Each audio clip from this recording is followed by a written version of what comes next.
Olá, alunos. Vamos começar a nossa disciplina. Eu hoje vou falar um pouco para vocês sobre a relação entre a memória e a prática e a formação docente. Ao pensar na memória, isto é, ao pensar em que medida as nossas lembranças, as nossas rememorações constituem a nossa identidade, nós vamos estar retomando, na verdade, uma tarefa que é a tarefa socrática da história da filosofia. Sócrates foi, como vocês sabem, um dos primeiros grandes filósofos da história. E ele era conhecido por incomodar o establishment ateniense com perguntas que eram incômodas. E uma das mais famosas perguntas que ele colocava, que não era na verdade uma pergunta, era mais um imperativo, era a pergunta sobre o autoconhecimento. Ele dizia que, no final das contas, a tarefa do filósofo, a tarefa do homem é conhecer-se a si mesmo. E isso, então, adquiria a forma de um imperativo. Conhece-te a ti mesmo. Isso é mais difícil do que parece. E, na verdade, a gente vai ver, se a gente levar em consideração o que a ciência tem a dizer sobre a memória, é talvez uma tarefa quase impossível. Talvez, mais do que conhecer a nós mesmos, o que nós temos que fazer é construir, reconstruir, contar uma história sobre quem nós somos, que ela própria constitui a nossa identidade. É o que nós vamos ver agora.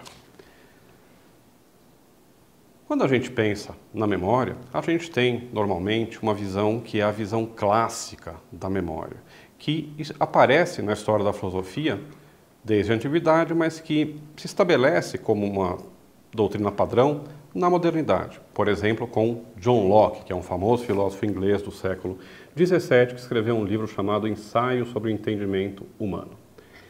Nesse livro, que é tremendamente importante na história da filosofia, na história do pensamento ocidental, o John Locke desenvolve uma teoria da mente, na verdade, uma teoria do ser humano, que foi profundamente marcante. O que caracteriza essa teoria que ele apresenta?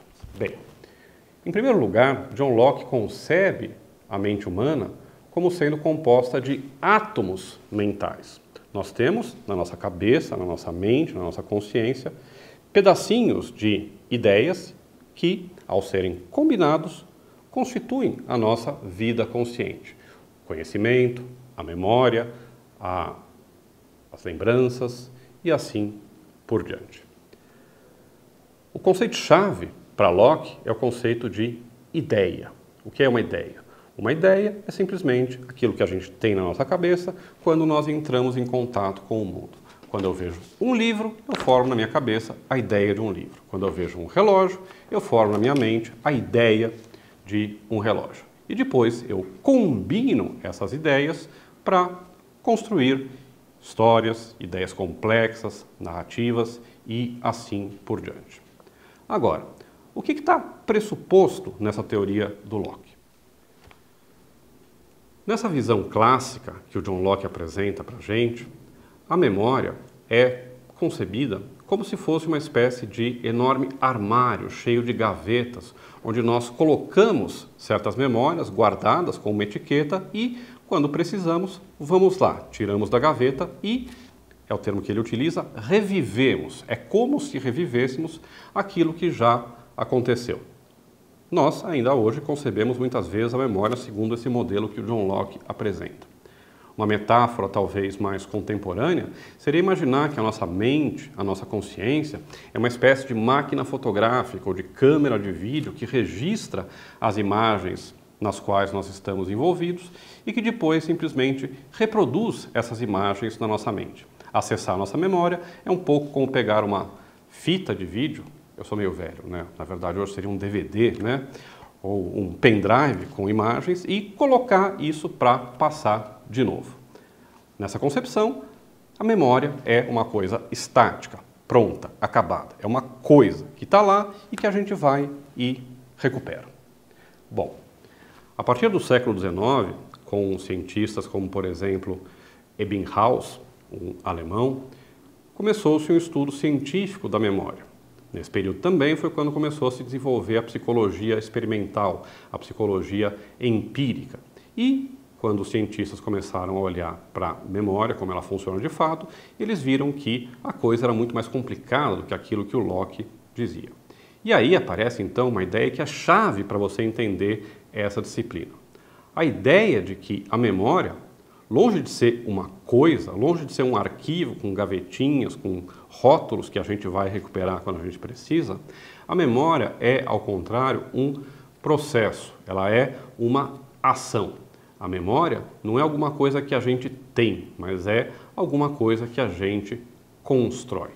Existem vários experimentos muito interessantes que foram desenvolvidos para mostrar como, na verdade, a nossa memória é muito menos confiável do que ela parece à primeira vista. Existem, por exemplo, estudos feitos com testemunhas oculares, na qual se produz uma certa situação e se pede para que as pessoas rememorem, relembrem aquilo que aconteceu e descrevam a cena que foi apresentada.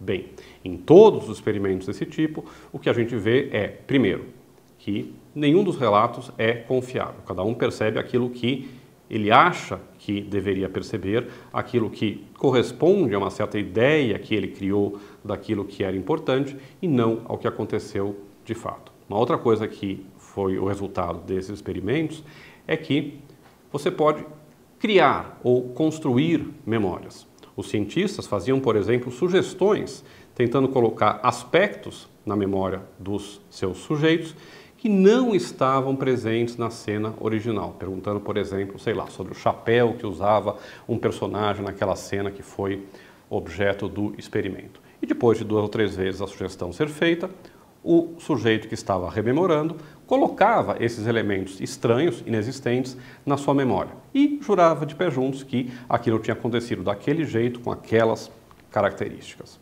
Bom, isso mostra que a produção da memória, a constituição da memória é um processo muito mais complexo e muito mais misterioso do que aquilo que o Locke, por exemplo, acreditava. Bom, o que eu pretendo mostrar para vocês é um pouco como a gente pode usar essa ideia de que a gente constrói a memória, de que a gente constitui a memória, para que você possa fazer a tarefa que é exigida do aluno nesse primeiro módulo, nessa primeira disciplina que você está cursando. O trabalho que vai ser passado para você é escrever um memorial docente. Um memorial onde você vai recuperar a sua formação e tentar vincular essa sua formação com a sua prática concreta em sala de aula hoje. Essa é a tarefa que você vai ter que desenvolver. Para isso, a gente vai ter que, então, problematizar um pouco a ideia de que a memória é simplesmente uma coisa que a gente recupera, que é uma coisa pronta, e pensar na memória, então, como uma ação, como um processo. E, no final das contas, a gente vai ver como uma narrativa. Essa ideia de que a memória é uma narrativa, ou de que a subjetividade humana se constitui pela narrativa, é uma ideia muito importante. Ela aparece de várias formas na história da filosofia, mas o autor que defendeu pela primeira vez, com todas as letras, essa teoria, chama-se Paul Ricoeur, um filósofo francês muito importante do século XX. E o Paul Ricoeur vai contrapor 2 visões distintas do que é o tempo. Por quê? Porque a memória, obviamente, se relaciona com o tempo. A memória é, entre outras coisas, o processo de tornar presente aquilo que já foi passado. E também, quando a gente usa a memória para guiar nossas ações, para guiar nossas decisões, de transformar aquilo que é o passado em guia para o futuro. O problema com isso, vai dizer o Paul Ricoeur, é que a gente está confundindo aqui 2 noções diferentes de tempo. Uma coisa é aquele tempo mecânico, aquele tempo discreto, compartimentalizado, da ciência. Aquele tempo, aquela visão do tempo na qual o tempo ele é linear, ele é pensado como se fosse uma linha ou um rio que vem do passado, passa pelo presente e flui para o futuro, sem interrupção, com continuidade. A isso, Paul Ricoeur vai contrapor o que ele chama de tempo fenomenológico. O que significa essa palavra complicada? É simplesmente a ideia de que o tempo, quando ele é percebido concretamente por um sujeito, por mim, por você, ele não passa desse modo linear, desse modo discreto, desse modo contínuo, desse modo homogêneo.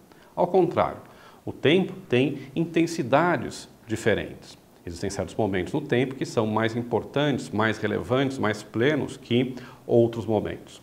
O tempo, além de ter intensidade, ele tem uma presença que vai muito além do mero presente. O passado está presente em nós, não de modo já deixado de lado, mas concreto quando a gente o usa para tomar decisões. Se a gente acabou, por exemplo, de brigar com a nossa namorada ou nosso namorado e vai ter uma conversa com ele, não faz sentido dizer que esse evento que foi marcante está no passado. Ele constitui também o nosso tempo presente.